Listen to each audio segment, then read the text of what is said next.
Hello viewers, आज के video से हम कक्षा 10वीं गणित की तैयारी शुरू कर रहे हैं। तो आज हम इसके अध्याय 1 वास्तविक संख्याएं के उदाहरण वाला प्रश्न हम करेंगे, जो कि बहुत ही महत्वपूर्ण है।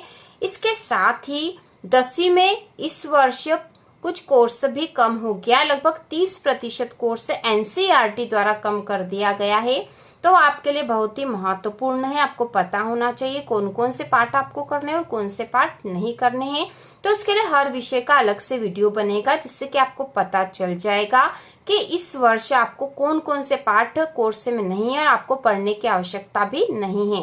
तो यहाँ पर है उदाहरण वाला प्रश्न है, एक मिठाई विक्रेता के पास 420 काजू की बर्फियां और 130 बादाम की बर्फियां है। वह इनकी ऐसी ढेरियां बनाना चाहती है कि प्रत्येक ढेरी में बर्फियों की संख्या समान रहे तथा ये ढेरियां बर्फी की परात में न्यूनतम स्थान घेरे। इस काम के लिए प्रत्येक ढेरी में कितनी बर्फियां रखी जा सकती है।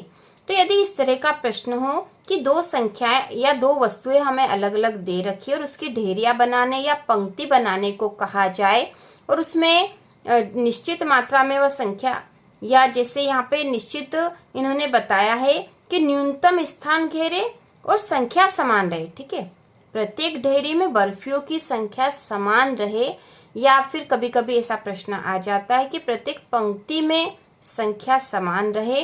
यदि ऐसा प्रश्न आता तो हमें हमेशा ही उन दो संख्याओं का HCF निकालना है। ठीक है, तो इसको हल करेंगे हम बहुत ही आसान तरीके से। तो शुरू करते हैं। हम लिखेंगे हल, और इसमें बताया गया है जो काजू की बर्फियां है। ठीक है, काजू की बर्फियां,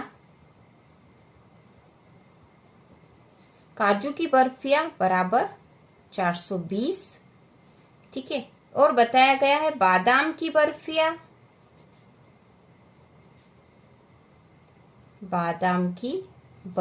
बराबर 130 है। ठीक है, यह हमें प्रश्न में बोला गया है। हमसे यहाँ पूछा गया है प्रत्येक ढेरी में बर्फियों की संख्या, प्रत्येक ढेरी में बर्फियों की संख्या। और प्रश्न में यह भी कहा गया है कि प्रत्येक ढेरी में बर्फियों की संख्या समान होनी चाहिए। तो ऐसी स्थिति में हम जो भी संख्याएं यहाँ दे रखी है उसका HCF ही निकालते हैं। तो हम 420 और 130 का HCF निकालेंगे। तो हम यहाँ लिखेंगे 420 और 130 का HCF निकालने पर,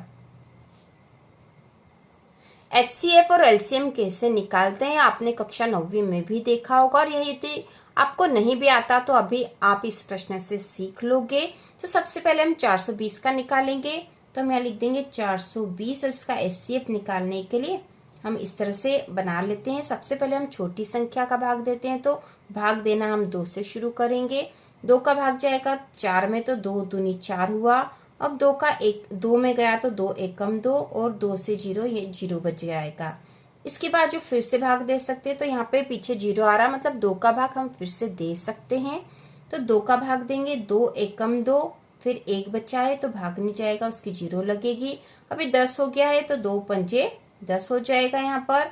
अब 105 में तो 2 का भाग नहीं जाएगा, तो हम यहाँ पर 3 का भाग दे देंगे, क्योंकि 3 का भाग चला जाता है।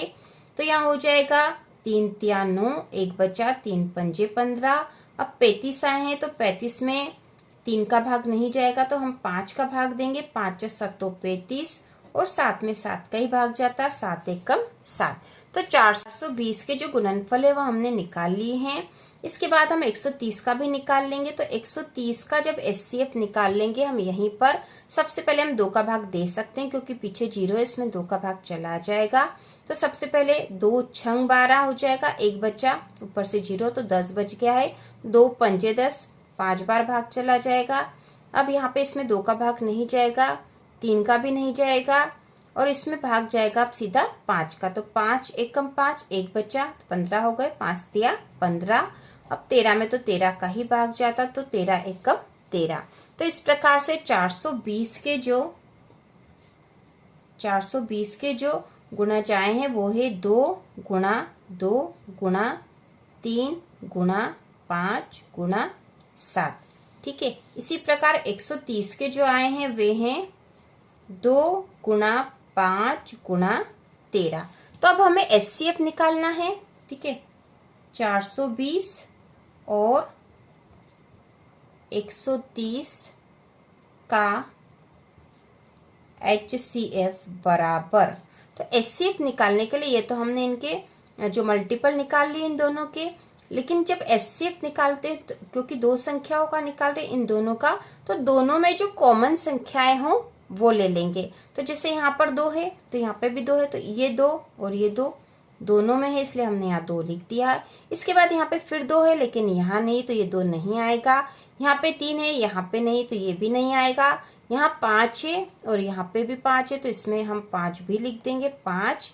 अब यहाँ 7 है और यहाँ नहीं है, यहाँ 13 इधर नहीं है, तो यहाँ पे केवल 2 ही ऐसी संख्या है जो दोनों में ही कॉमन थी। तो इन दोनों का गुणा कर देंगे, 2 पंजे 10, HCF बराबर 10। तो इस प्रकार आंसर आया है 10, मतलब प्रत्येक ढेरी में बर्फियों की संख्या होगी 10।